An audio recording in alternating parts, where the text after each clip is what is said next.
Bueno, corramos entonces, contemplando el éxito de otros, también contemplando la urgencia de la carrera, y ahora punto 3, corramos considerando la meta de esta carrera. Dice allí en el versículo 2, puestos los ojos en Jesús, el autor y consumador de la fe, el cual por el gozo puesto delante de él, sufrió la cruz, menospreciando el oprobio, y se sentó a la diestra del trono de Dios. Me encanta esta exhortación, puestos los ojos en Jesús. Tal vez sea uno de los puntos más obvios, pero lo más importante, hay que mantener la mirada en la meta, no ser distraídos. Nos distraemos tan fácilmente, hermanos, tan fácilmente. Cosas buenas que nos distraen de lo mejor, ¿no?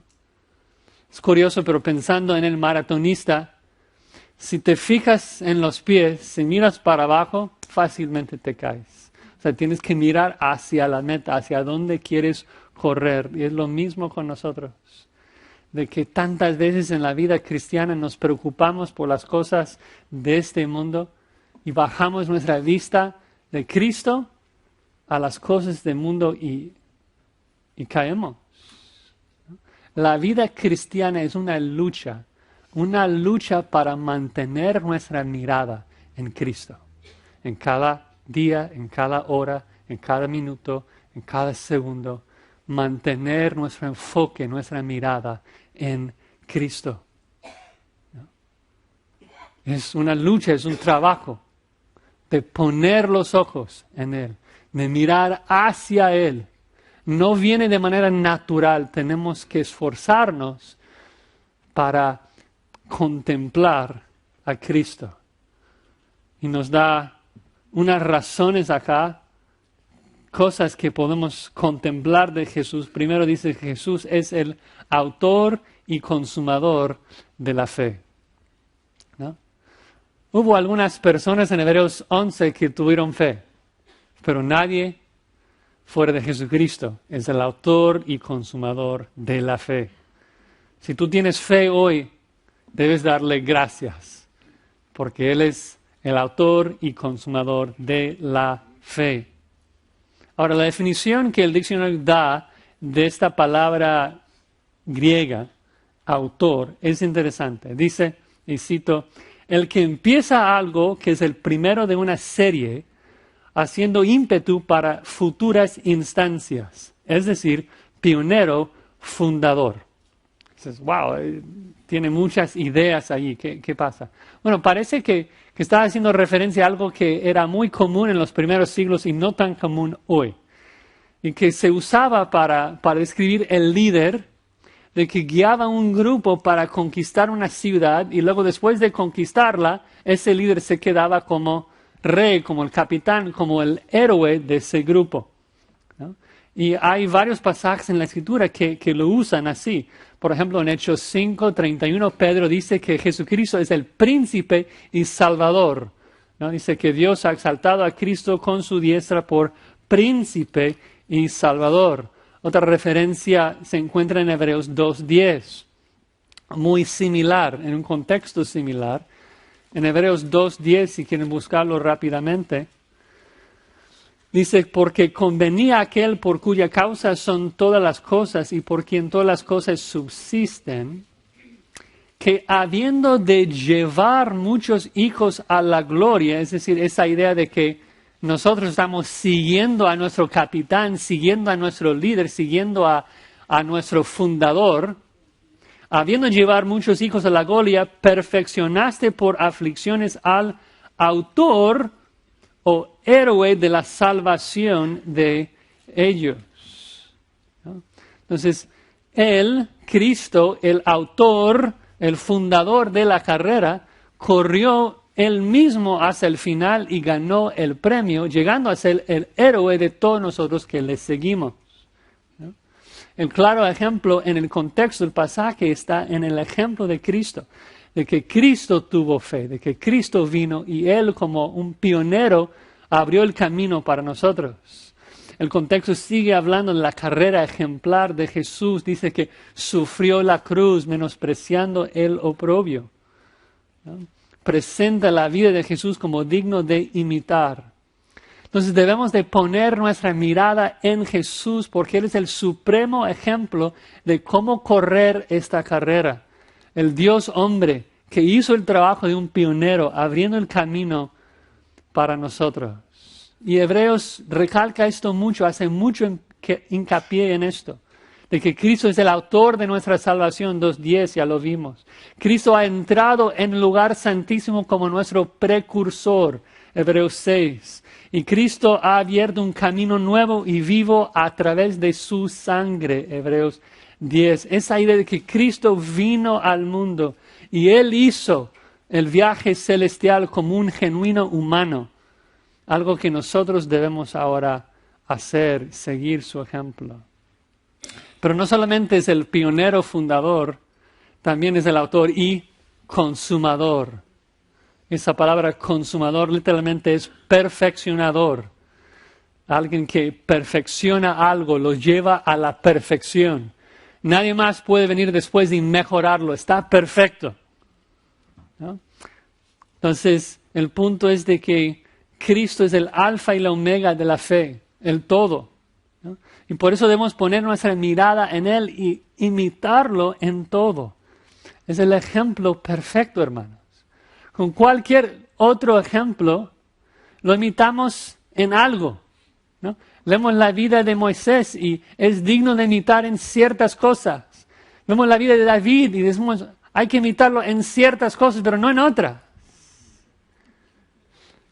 Pero Cristo con Él es diferente, porque Él vivió a la perfección en todo, ninguna falla.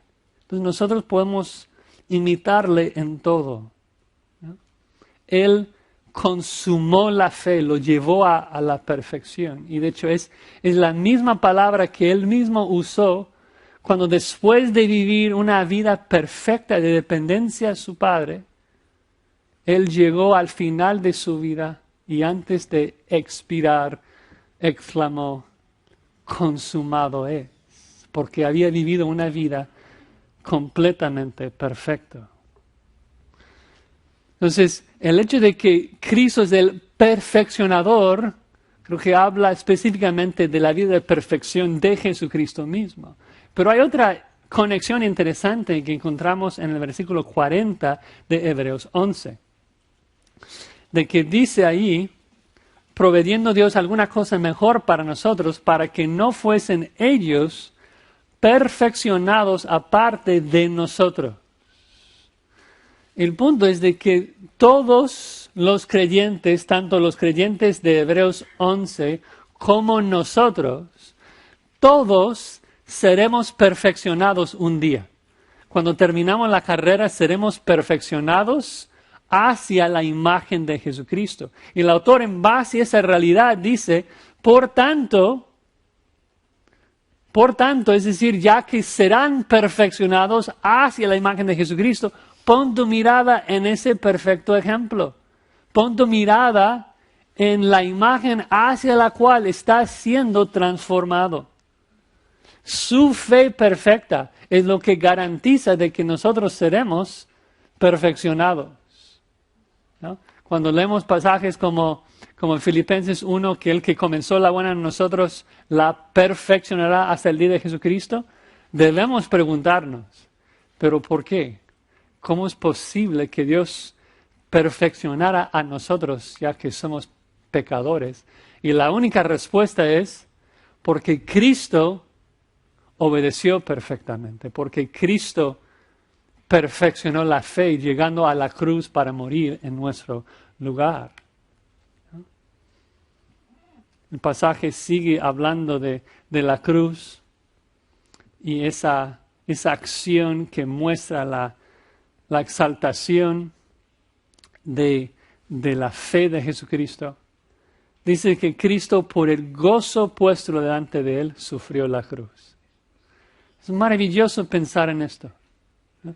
Y debemos contemplar y meditar exactamente como Cristo corrió para poder imitarle perfectamente.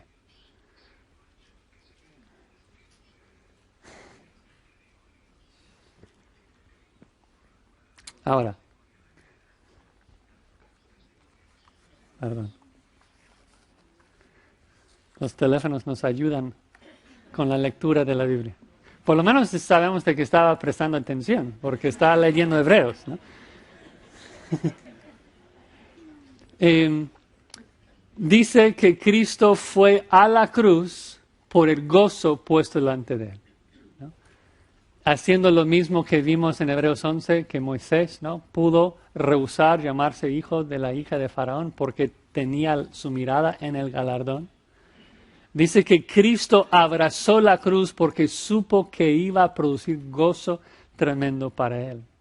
Dices, oye, pero ¿por qué hablarlo así? ¿Por qué expresarlo así? Bueno, es de que el autor de Hebreos está tratando de exaltar la fe de Cristo. Acaba de terminar Hebreos 11 y ver de que Cristo es el pionero y perfeccionador de la fe. Quiere mostrarnos que Cristo tuvo la máxima expresión de fe posible. Ahora, ¿qué es fe? El autor ya nos ha dicho, Hebreos 11:1. Fe es la certeza de lo que se espera.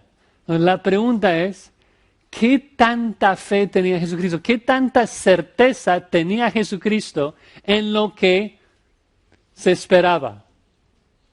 Tanta fe que pudo abrazar la cruz sabiendo de que después de la cruz iba a ser exaltado. ¿Ves la fe de Jesucristo allí? Tanta fe que él pudo ver lo invisible, pudo ver el gozo que le esperaba después de la cruz. O sea, con sus ojos físicos vio la cruz, pero con sus ojos de fe vio lo invisible, vio la gloria venidera. Ora en Juan 17, Padre, regrésame la gloria que tuve contigo antes que el mundo fuese. Estaba convencido, tenía la convicción de lo invisible, la certeza de lo que se espera. Y es increíble pensar en eso de que Cristo, el Creador todopoderoso del mundo, el Santo, el Todopoderoso, tuvo que tener fe.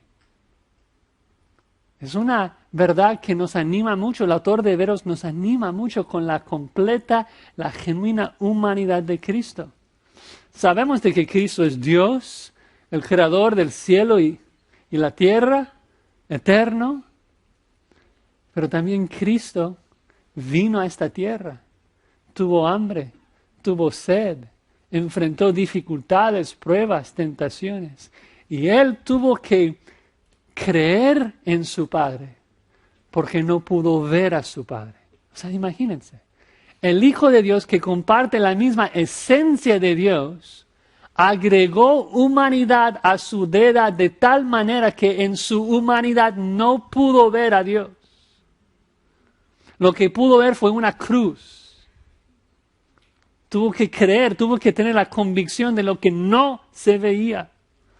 No pudo ver al Padre, pero estaba convencido por fe de que Él iba a entregar su espíritu a Él y que el Padre le iba a resucitar y exaltar a lo sumo. Y pensando en ese gozo futuro, Cristo abrazó la cruz. ¿Qué ejemplo para nosotros de dependencia y de fe?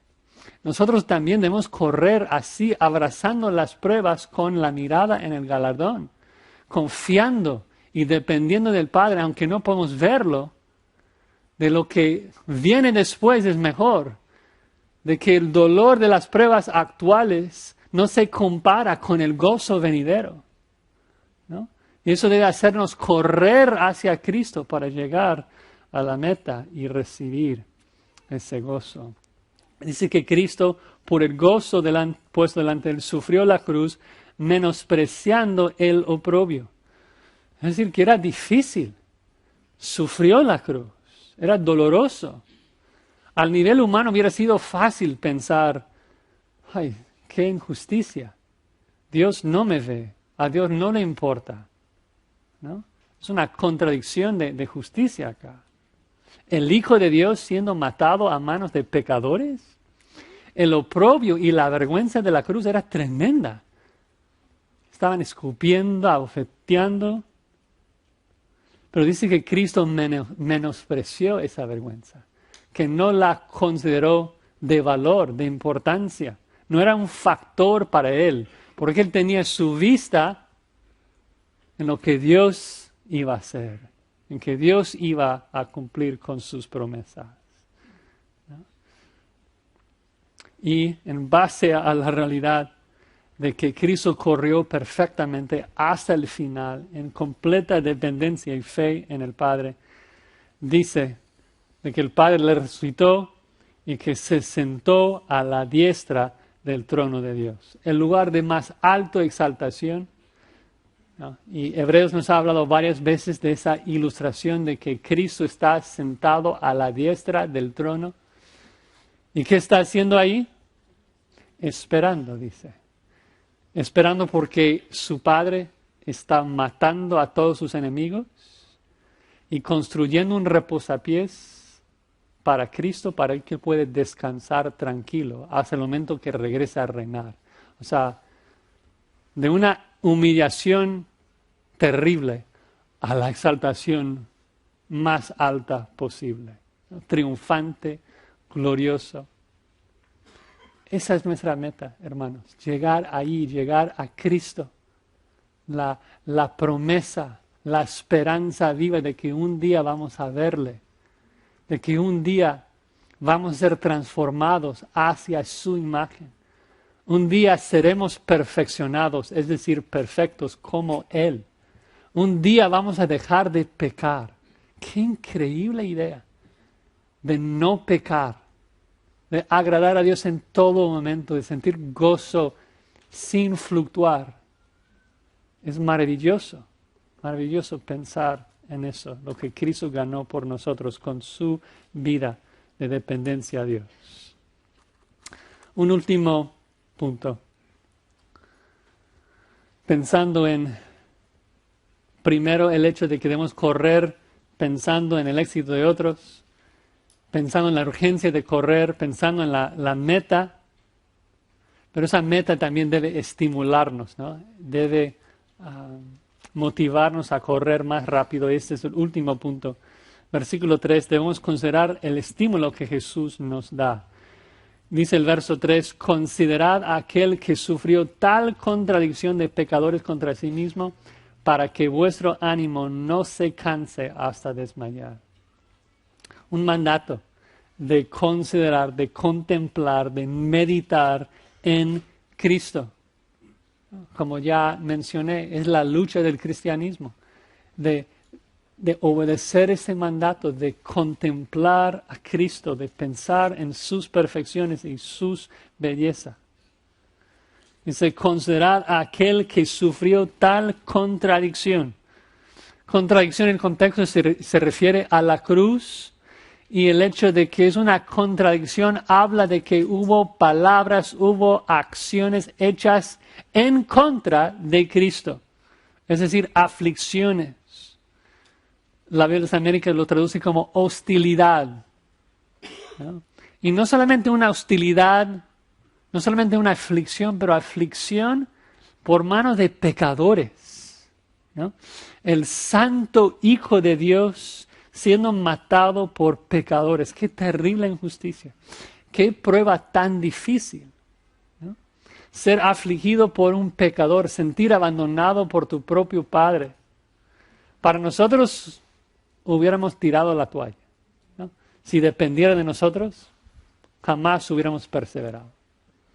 Pero Cristo lo hizo perfecto, lo hizo perfecto. Es el pionero y perfeccionador de la fe. Y observen el mandato específico que dice que debemos contemplar algo en particular. Y lo que debemos contemplar no es tanto el sufrimiento en sí, sino la razón, el propósito del sufrimiento. Dice, declara el propósito diciendo que Cristo sufrió tanto para que vuestro ánimo no se canse hasta desmayar. Y eso es increíble, de que Cristo vino a este mundo una humillación terrible, sirvió a la humanidad como su esclavo cuando en realidad era su amo, y murió una muerte de horrenda angustia. Y el texto dice que lo hizo para que nosotros no nos cansemos en nuestra carrera. Y el punto es de que Cristo no tenía que sufrir tantas humillaciones humanas, pero lo hizo a propósito. Es decir, claro que Él tenía que morir en nuestro lugar. Claro que tenía que tomar la copa de la ira de Dios en nuestro lugar. Pero pregunto, ¿tenía que ser abofeteado? O sea, ¿tenía que ser golpeado sobre la cabeza?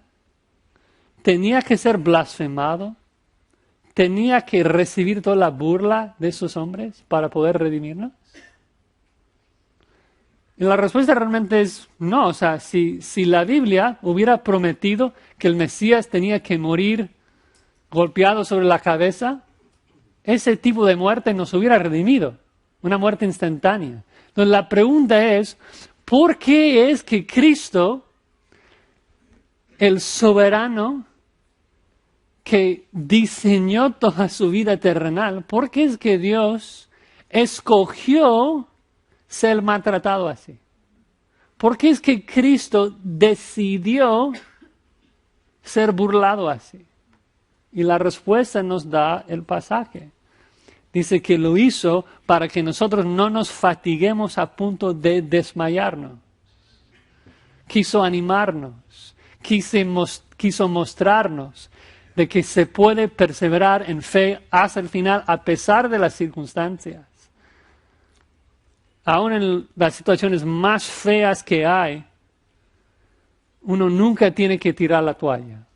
Y la vida de Jesucristo nos muestra esto. Es un gran estímulo, un gran ánimo de que podemos correr por fe, de que por fe podemos ganar la victoria, ¿no? Y eso debe animarnos, debe estimularnos, ¿no? De que Cristo escogió ser maltratado para que tú y yo no nos cansemos en la carrera. Debemos pensar y meditar en esa realidad de que a la diestra de Dios, el pionero de la fe, nos llama. El perfeccionador de la fe nos grita, nos ayuda, nos apoya. Y lo que nos toca a nosotros hacer es entonces despojarnos del pecado, despojarnos de los pesos y correr hacia Él a toda velocidad, ¿no? Pensando y esperando en ese momento cuando Él nos va a recibir en la gloria.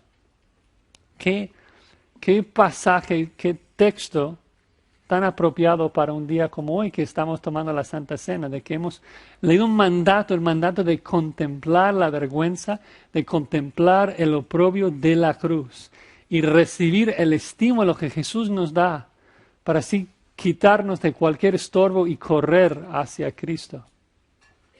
Y quisiera terminar solamente recordándoles de que esta carta de Hebreos se escribió a unas personas que estaban considerando abandonar su fe. Estaban cansados ya en la carrera, estaban hablando de la posibilidad de tirar la toalla. Y el autor de Hebreos dice, no, corramos, ¿no? Corramos, hermanos, ¿no? Y la solución, lo que nos estimula, nos motiva para correr más rápido, es simplemente contemplar a la persona que nos espera en la línea de meta. Pensar en la realidad de que cuando yo cruzo esa línea, Dios me va a transformar, me va a perfeccionar hacia la imagen de Jesucristo. No hay mejor premio que esto.